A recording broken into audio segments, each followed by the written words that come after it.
அனைவருக்கும் வணக்கம் தோழர்களே. எல்லோரும் எப்படி இருக்கீங்க? ரொம்ப மகிழ்ச்சியாக இருப்பீங்க அப்படின்னு நினைக்கிறேன். இன்றைக்கி வந்து பார்த்திங்க அப்படின்னா புகழ்பெற்ற நூல் ஆசிரியர் டாப்பிக்கில் வந்து பார்த்திங்க அப்படின்னா 10th வந்து நூல் ஆசிரியர்கள் அது ரிலேட்டடாக என்னென்ன கொஷின்ஸ் வந்து கேட்டிருக்காங்க அப்படின்னு சொல்லி பார்க்கலாம். இப்போ தான் ஃபஸ்ட் டைம் நம்ம சேனலை பார்க்குறீங்க அப்படின்னா சப்ஸ்கிரைப் பண்ணி வச்சுக்கோங்க, ரொம்ப ஹெல்ப்ஃபுல்லாக இருக்கும். இதுக்கு முன்னாடி பார்த்திங்கன்னா 10th சொல்பொருள் அது ரிலேட்டடாக வந்து மொத்தம் இருக்கிற சொல்பொருள் டோட்டலாக 10th ஃபுல்லாக இருக்கிற சொல்பொருள் ப்ளஸ் அது ரிலேட்டடாக கேட்ட கொஷின்ஸ் எல்லாமே ஒரே வீடியோவை போட்டிருந்தேன். முடிஞ்சால் வந்து நோட்ஸ் மாதிரி எடுத்து வச்சுக்கோங்க, ரொம்ப உங்களுக்கு ஹெல்ப்ஃபுல்லாக இருக்கும். ஓகேங்களா? ஸோ அங்கே வீடியோக்குள்ளே போகலாம். ஸோ கீழே டெலகிராம் சேனல் கொடுக்குறேன். இந்த பிடிஎஃப் வேணும் அப்படின்னா அதில் லிங்க்கில் ஜாயின் பண்ணிக்கோங்க. ஏன்னா டெலகிராம் சேனலில் தான் என்ன பண்ண முடியாது, பிடிஎஃப் வந்து சென்ட் பண்ண முடியும். ஓகேங்களா? ஸோ இதில் வந்து பார்த்திங்கன்னா கம்பர் 10ஆம் வகுப்பில் வந்து பார்த்திங்கன்னா கம்பரை பற்றி கொடுத்துருப்பாங்க. அவர் எழுதிய நூல்கள் என்னென்ன அப்படின்னா கம்பராமாயணம், சரஸ்வதி அந்தாதி, சடகோபராந்தாதி, திருக்கரை வழக்கம், ஏர் எழுபது, சிலை எழுபது. ஸோ இதில் வந்து கம்பர் ரிலேட்டடாக என்னென்ன ஓல்டு கொஷின்ஸ் கேட்டிருக்காங்க அப்படின்னு பார்த்தீங்க அப்படின்னா சரஸ்வதி அந்தாதி என்னும் நூலை எழுதியவர் யார் அப்படின்னா கம்பர். எப்போ 2017 வந்து கொஷின் கேட்டிருக்காங்க. அடுத்து வந்து பார்த்திங்கன்னா கம்பர் எழுதாத நூல் எது 2017 தான் கேட்டிருக்காங்க. சடகோபராந்தாதி, சரஸ்வதி அந்தாதி, திருக்கை விளக்கம், தொன்னூல் விளக்கம் வந்து அவர் எழுதியிருந்திருக்க மாட்டார். அதுக்கப்புறம் பார்த்திங்கன்னா திருக்கை விளக்கம் நூலின் ஆசிரியர் யார் அப்படின்னா கம்பர் அப்படின்றதான் எழுதியிருப்பார். ஸோ இதில் கம்பர் ரிலேட்டடாக இந்த கொஷின்ஸ் எல்லாமே கேட்டிருப்பாங்க. அடுத்து பரஞ்சோதி முனிவர் பார்த்திங்கன்னா திருவிளையாடல் புராணம், வேதாரண்ய புராணம், திருவிளையாடல், போற்றி கலிவெண்பா, மதுரை பதிற்று 14 அப்படின்ற நூல்கள்லாம் அவர் வந்து யார் எழுதியிருப்பார்? பரஞ்சோதி முனிவர் எழுதியிருப்பார். ஸோ திருவிளையாடல் புராணம் நூலை எழுதியவர் 2023 last year category group 4 Paranjothi முனிவர் வந்து இந்த நூல் எழுதியிருப்பார். ஓகேங்களா? அடுத்து வந்து பார்த்தோம் அப்படின்னா திருவிளையாடல் புராணத்தை இயற்றியவர் யார்? ஸோ அந்த திருவிளையாடல் புராணமே வந்து 2 டைம் கேட்டிருக்காங்க. இப்போ 2017 கேட்டிருக்காங்க.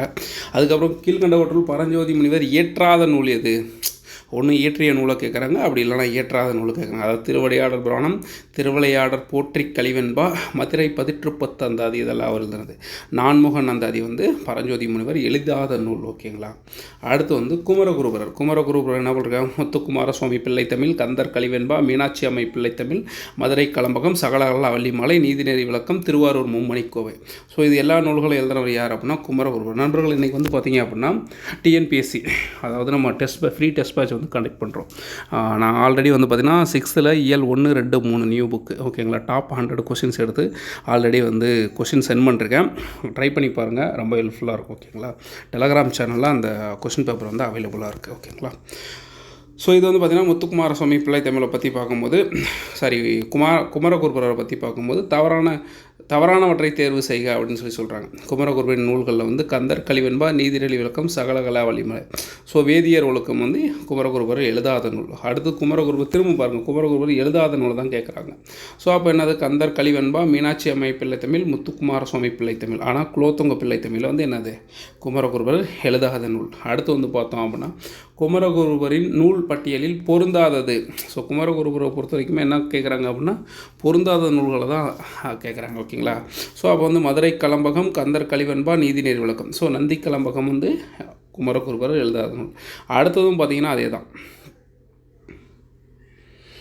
அடுத்ததும் பார்த்திங்க அப்படின்னா அதே தான். குமரகுருபர் எழுதாத நூல் எது அப்படின்னா கந்தர் கலிவெண்பா, மதுரை கலம்பகம், அதுக்கப்புறம் பார்த்திங்கன்னா திருச்செந்தூர் முருகன் பிள்ளை தமிழ் என்ற நூலை வந்து அவர் எழுதியிருந்தார். நீதிநெறி விளக்கம் எழுதினதையா? நீதிநெறி விளக்கம் வந்து குமரகுருபர் தான் எழுதியிருந்திருப்பார். ஓகேங்களா? அடுத்தது வந்து அதிவீர ராமபாண்டியர் எழுதிய நூல்கள் என்னென்ன அப்படின்னு பார்த்தோம் அப்படின்னா காசிகாண்டம், நருந்தொகை என்னன்னு சொல்லி அதோட இன்னொரு பேர் என்ன? வெற்றி வேர்க்கை, நைநடதம், லிங்க புராணம், வாயு சம்ஹிதை, திருக்கருவை அந்தாதி, கூர்ம புராணம் இதெல்லாம் வந்து அதிவீர ராமபாண்டியர் எழுதிய நூல். அடுத்து வந்து பார்த்தோம் அப்படின்னா வீரமாமுனிவர். ஸோ அதிவீர ராமபாண்டியரில் வந்து ஒன்றும் பெருசாக கொஸ்டின் வரல. ஸோ வீரமாமுனிவர் பார்த்திங்க அப்படின்னா தேம்பவாணி அப்படின்றது காப்பியம். சதுரகராதி தமிழின் முதல் அகராதி நூல் எது? வீரமாமுனிவர் எழுதிய சதுரகராதி. இலக்கண நூல் என்னது? தொன்னூல் விளக்கம். ஸோ இதில் வந்து வீரமாமுனிவர் இயற்றிய நூல் அப்படின்னு சொல்லியிருக்காங்க. தேம்பவாணி அப்படின்றது வீரமாமுனிவர் இயற்றிய நூல். அடுத்து வந்து பார்த்தோம் அப்படின்னா பாரதியாரை பற்றி குயில் பாட்டு, பாஞ்சாலி சபதம், கண்ணன் பாட்டு, பாப்பா பாட்டு, ஆத்திச்சூடி. ஸோ இதில் வந்து புதிய ஆத்திச்சூடி என்னும் நூலை எழுதியவர் யார்? பாரதியார். ஆத்திச்சூடி ஔவையார். நவீன ஆத்திச்சூடி என்னும் நூலை எழுதியவர் யார்? நம்ம நவீன ஆத்திச்சூடி வந்து நெல்லை சு முத்து அப்படின்றவர் வந்து எழுதியிருப்பார். ஸோ இப்போ அடுத்து வந்து பாவலர் பெருஞ்சித்தினரார் இவர் எழுதிய நூல்கள் உலகியல் 100, பாவிய கொத்து, நூறாசிரியம், கனிச்சாறு, என்சோ என்பது, மகபோகவஞ்சி, பள்ளிப்பறவைகள், திருக்குறள், மெய்ப்பொருளுரை, கொய்யாக்கனி இதெல்லாமே அவர் எழுதிய நூல்கள் தான். ஓகேங்களா. ஸோ இதில் வந்து கொய்யாக்கனி எனும் நூலை எழுதியவர் யார் அப்படின்னு சொல்லி கேட்டிருக்காங்க. பாவலர் பெருஞ்சித்திரனார். பாவலர் பெருஞ்சித்திரனாரின் படைப்புகளில் இல்லாத ஒன்று கொய்யாக்கனி, கனிசாறு, நூறாசிரியம் இது 3மே வந்து அவர் எழுதினது தான். ஸோ அப்போ கள்ளக்குடி மகாகாவியம் அப்படின்றது வந்து அவர் எழுதாத நூல்.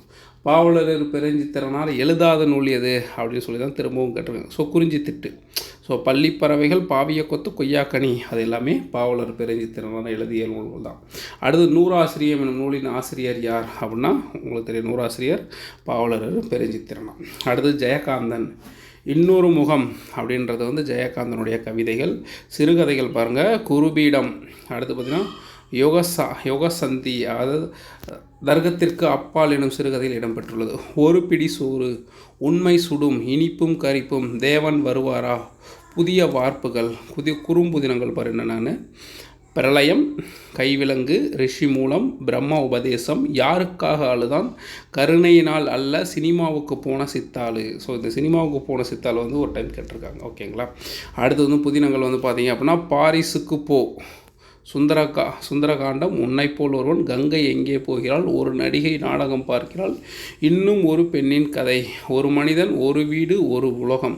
ஸோ இந்த நூல்கள் எல்லாமே யாருடையது, ஜெயகாந்தனுடைய. அவருடைய மொழிபெயர்ப்பு நூல்கள் என்னென்னு பாருங்கள். வாழ்விக்க வந்த காந்தி, ஸோ பிரெஞ்சு மொழியிலேருந்து தமிழ் மொழிக்கு மொழிபெயர்த்துருப்பார். அதாவது காந்தியுடைய வரலாறு. ஒரு கதாசிரியரின் கதை, முன்சி பிரம்மசந்திரன் வாழ்க்கை வரலாறு பற்றி எழுதியிருந்திருப்பார். திரைப்படமான படைப்புகள் என்ன அப்படின்னா, சில நேரங்களில் சில மனிதர்கள், ஒரு நடிகை நாடகம் பார்க்கிறாள், ஊருக்கு 100 பேர், உன்னை போல் ஒருவன், யாருக்காக அழுதான். இதெல்லாம் திரைப்பட படைப்புகள். அடுத்து தமிழ் திரு இளங்குமரனர் எழுதிய நூல்கள் என்னென்ன அப்படின்னா இலக்கண வரலாறு, தமிழிசை இயக்கம், தனித்தமிழ் இயக்கம், பாவனர் வரலாறு, குண்டலகேசி உரை, யாப்பெருங்கல உரை, புறத்திட்டு, திருக்குறள் மரபுரை, காக்கை பாடின உரை, தேவநேயம் இதெல்லாம் வந்து தமிழ் திரு இளங்குமரனார் எழுதியது. அடுத்து ராமலிங்கத்தோட இன்னொரு பெயர் என்ன அப்படின்னா எழில் முதல்வன் அப்படின்றது. இனிக்கும் நினைவுகள், எங்கெங்கு காணினும், யாதுமாகி நின்றாய், புதிய உரைநடை அப்படின்ற நூலை எழுதியிருக்காரு. ராஜநாராயணன் கீரா, கோபாலபுர கிராமம் புதினம், கோபாலபுரத்து மக்கள், கரிசல் வட்டார சொல்லகராதி அப்படின்ற நூல்களை எழுதியிருக்காரு. கந்தசாமி எழுதிய நூல்கள் என்னென்னா தங்கையின் மீது 4 கண்கள் சிறுகதை தொகுப்பு, சாயவனம், அதுக்கப்புறம் விசாரணை கமிஷன், தொலைந்து போனவர்கள், சூரியவம்சம், சாந்தகுமாரி ஆகிய புதினங்கள்லாம் எழுதியிருக்காரு. மாப்போசி சிவஞானம், எனது போராட்டம், தன் வரலாறு பற்றிய நூல், வள்ளலார் கண்ட ஒருமைப்பாடு அப்படின்ற நூல் எழுதியிருக்காரு. அடுத்து கவிஞர் உமா மகேஸ்வரி எழுதிய நூல்கள் என்னென்ன அப்படின்னா நட்சத்திரங்களை நடிவே, வெறும் பொழுது, கற்பாவை அப்படின்ற நூல். ராஜம் கிருஷ்ணன் என்ன அப்படின்னா வேருக்கு நீர், பாஞ்சாலி சபதம் பாடிய பாரதியின் வரலாற்று புதினம். ஸோ அப்போ பாரதியோட வரலாற்றை பற்றி கூறும் புதினம் இது. பாஞ்சாலி சபதம் பாடிய பாரதி. இதை எழுதியவர் யார் அப்படின்னா ராஜம் கிருஷ்ணன் அப்படின்றவங்க. அடுத்து வந்து கருப்பு மணிகள், குறிஞ்சித்தேன், அலைவாய்க்கரையில், சேற்றில் மனிதர்கள், கூட்டு குஞ்சுகள், மண்ணகத்து பூந்துளிகள் அப்படின்றது.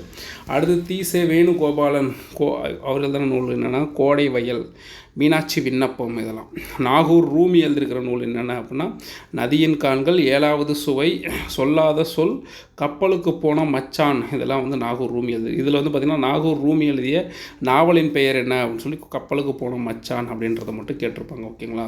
ஸோ 10th இருக்கிற நூல்கள் இவ்வளோ தான். இதில் நம்ம யாருக்கு ரொம்ப இம்பார்ட்டன்ட் கொடுக்கணும் அப்படின்னா கம்பருக்கு ரொம்ப ஃபஸ்ட் இம்பார்ட்டன்ட் கொடுக்கணும். ஓகேங்களா. 2வது வந்து பார்த்திங்க அப்படின்னா பரஞ்சோதி முனிவருக்கு இம்பார்ட்டன்ட் கொடுக்கணும். 3வது வந்து பார்த்திங்க அப்படின்னா குமரகுருபருக்கு இம்பார்ட்டன்ட் கொடுக்கணும். ஓகேங்களா. அடுத்தது பாவலர் பெருஞ்சித்திரனா. ஸோ இந்த இருக்கிறதுலேயே வந்து பார்த்திங்கன்னா இந்த 10th இந்த 4 பேர்த்துக்கு, அதாவது பாரதியாரோட சேர்த்து 5 பேர்த்துக்கு தான் ரொம்ப இம்பார்ட்டன்ட் கொடுக்க வேண்டியது இருக்கும். ஓகேங்களா. மற்றவங்களதுலேருந்து கொஷின் ஒன்றும் பெருசாக வரவே இல்லை. ஸோ அதனால் வந்து இவங்களுக்கு ரொம்ப ரொம்ப இம்பார்ட்டன்ட் கொடுக்கணும். அதாவது பார்த்திங்கன்னா கம்பர், பரஞ்சோதி முனிவர், அதுக்கப்புறம் பார்த்திங்கன்னா குமரகுருபரர், அதுக்கப்புறம் வந்து வீரமாமுனிவர், பாரதியார், பாவலர் பெருஞ்சித்திரனா. மொத்தம் வந்து பார்த்திங்கன்னா ஒரு 5 பேர் இருக்காங்க. ஸோ இந்த 5 பேருக்கு ரொம்ப இம்பார்ட்டன்ட் நம்ம கொடுக்க வேண்டியது இருக்கும். ஓகேங்களா. ஓகே நண்பர்களே, இந்த வீடியோ உங்களுக்கு பிடிச்சிருக்கும் அப்படின்னு நினைக்கிறேன். எந்தெந்த நூல் ஆசிரியருக்கு இம்பார்ட்டன்ட் கொடுக்கணும் அப்படின்னு சொல்லிட்டு உங்களுக்கு ஒரு ஐடியா கிடச்சிருக்கும் அப்படின்னு நினைக்கிறேன். மறக்காமல் நம்ம சேனலை சப்ஸ்கிரைப் பண்ணி வச்சுக்கோங்க, ஒரு லைக் போடுங்க. நன்றி நண்பர்களே, பாய்.